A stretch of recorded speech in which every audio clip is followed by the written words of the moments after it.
ಮಂಡ್ಯದಲ್ಲಿ lady PSI ಹಾಗೂ ಶಾಸಕನ ಪುತ್ರಿ ನಡುವಿನ ಗಲಾಟೆ ಪ್ರಕರಣ ಇದೀಗ ಭಾರಿ ಚರ್ಚೆಗೆ ಗ್ರಾಸವಾಗಿದೆ.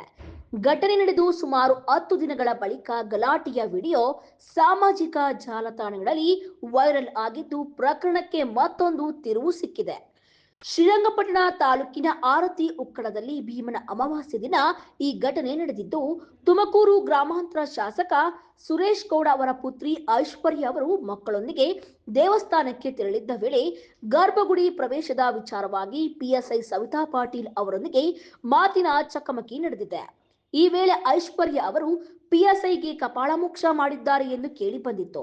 ಈ ಹಿನ್ನೆಲೆಯಲ್ಲಿ ಪೊಲೀಸರು ಐಶ್ವರ್ಯ ವಿರುದ್ಧ ಎಫ್ಐಆರ್ ದಾಖಲಿಸಿದ್ದಾರೆ. ಆದರೆ ಇದೀಗ ವೈರಲ್ ಆಗಿರುವ ವಿಡಿಯೋದಲ್ಲಿ ಗಲಾಟೆಗೂ ಮುನ್ನ ಪಿಎಸ್ಐ ಸವಿತಾ ಪಾಟೀಲ್ ಅವರು ಐಶ್ವರ್ಯ ಅವರೊಂದಿಗೆ ಆವಾಜ್ ಹಾಕಿ ಮಾತನಾಡಿದ್ದಾರೆ. ಈ ವಿಡಿಯೋ ಪ್ರಕರಣದ ಬಗ್ಗೆ ಮತ್ತಷ್ಟು ಚರ್ಚೆಗೆ ಕಾರಣವಾಗಿದೆ. ತಮ್ಮ ಮೇಲೂ ದೂರು ನೀಡಲು ಐಶ್ವರ್ಯ ಮುಂದಾಗಿದ್ರು. ಪೊಲೀಸರು ದೂರು ಸ್ವೀಕರಿಸಿಲ್ಲ ಎಂದು ಹೇಳಿದ್ದಾರೆ.